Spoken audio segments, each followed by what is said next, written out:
So, babatiin ko lang po ng advance happy birthday si Tita Josie at ang aking Tito Romy sa January 7 and 13 respectively. So, pag-iisahin ko na lang po, total malapit lang naman yung birthday.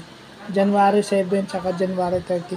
6 days lang ang pagitan. So, to my Tito Romy and Tita Josie, happy birthday po sa inyong dalawa.